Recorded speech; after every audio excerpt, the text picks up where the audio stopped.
I find it so very strange that although the Raws were released one day earlier, the translation still was the exact same day it normally is.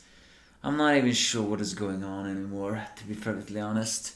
But with this, Dr. Stone chapter 125 is also here from me, the Angry MF the Despair Reviewer, and we are entering,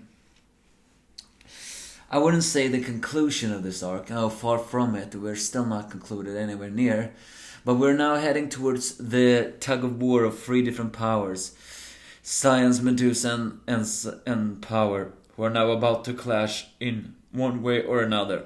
Senku's plan reveals that they will create, with Amaryllis stealing some of the clothes as well as food on the other district. Together with the sewing expert, they have managed to create hood-like clothing that they will have to at least 5 people, and to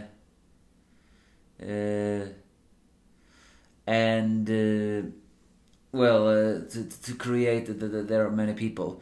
Word that the workings from the cave will distract everything else. Amaryllis charms the 2 perverts that got to her in the first debut in order to create drums from, well, yes, to say that all the noise is actually from them. It actually worked perfectly despite the fact that even she began to think it wouldn't. Yo has perfected his shooting the gun thing, although Amaryllis is not impressed. Again, I have a sneaking suspicion that this arc will end with a reveal that Amaryllis is not even interested in men. That would be the ultimate comedy in this situation. But it wouldn't surprise me if that happens. But then everyone is pointing out that even though they have a lot of things, the fact that the Medusa also has a rope, as well as, well, they have a rope. It's gonna be a tug of war that may very well break, so they need a power team of their own to pull it. And they revive Magma, Nikki, and Kinro. Realizing that Kinro is not here, Kinro asks what happened, and although he takes that a little bit hard, he's still also saying that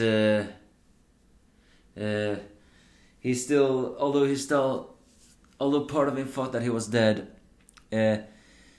Senku and the others assure him that he is not, because, well, after all, Kohaku was the one who was working together with him, and they need a strong spear user in order to trick the Petrification Kingdom that it was the same user that attacked them before. And so for Kinro, that doesn't matter, it does matter what happens, and he decides to save them all now, wielding the same disguise as Moso had before, in order to further trick them. You know, there's one thing here, though, that begs the little question, though. Kinro is officially revived, but he still has his glasses. This seems to suggest that the depetrification only cures illnesses. I mean, sorry, I said that wrong. Wounds and stuff. I mean, or are they saying that eye nearsightedness and farsightedness is not classified as an injury? I mean, can't you cure blindness with this kind of petrification? Apparently not. Or does Kinro just have that glasses because he feels like it's a choice? I mean, I thought his eyesight would have been completely cured, because brain damage was cured as well. So the depetrification has shown to have miraculous healing power, and yet it cannot even cure an eyesight problem. That is a little bit worrying, but I guess we will find out later.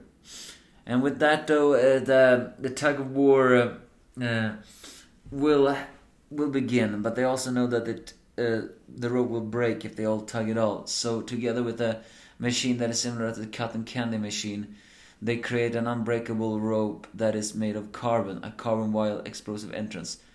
After working hard to create and modify the next drone, they have now created a steady one that with a very strong spinny thing, as the Chrome was saying. But They also created the control, but moving that control, which is very reminiscent of a video game controller, although a lot more complicated. It's gonna be complicated. So who's gonna control it? Well, that is none other than my mind went down Ryusu, because as a rich kid he has played a lot of different video games, meaning for him he can take controls of it all.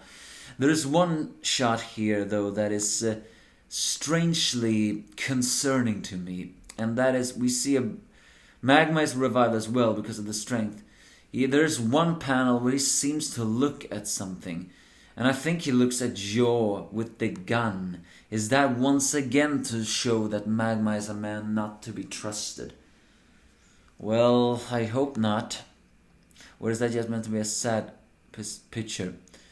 The drone is complete, the carbon wire is complete, the many things is complete, and with that Senku reveals to Mosu that the plan is here. Of course he hasn't revealed the gun yet, but he assures them that Kirisame and him can deal with them. The only question is if Ibara is gonna fall for this ploy. As the Kingdom of Science's hood people head out, all dressed up in extremely nice clothing, I had to say. They look really cool in these hooded clothes. As well as a shiny new spear. It almost looks golden if you ask me. It's time for the final battle. The question is though, will they really manage to do it? Because I don't know the answer to that question. Do you?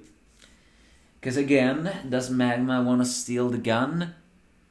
They have invented a carbon wire that won't break so much easily for pure strength, but can the power team really be strong together in pulling a contest against Kirisame? We still don't know how that Medusa-like weapon actually works. And again, once they do the tug of war, is Moso immediately gonna find out that they are betraying him? And will that gun really be enough to knock him out? So many questions, and we still haven't gone back to Soyuz, which is the only real bad thing right now. But maybe that will be saved in the end for, well, if Senku's plans fall apart, which they probably will. I mean, not to say that his plans are bad, it's just that there's always a despair hanging in the air. So this is basically this chapter. All setups complete. What awaits us next? Well, will probably be suspense. Give me your thoughts if you have any.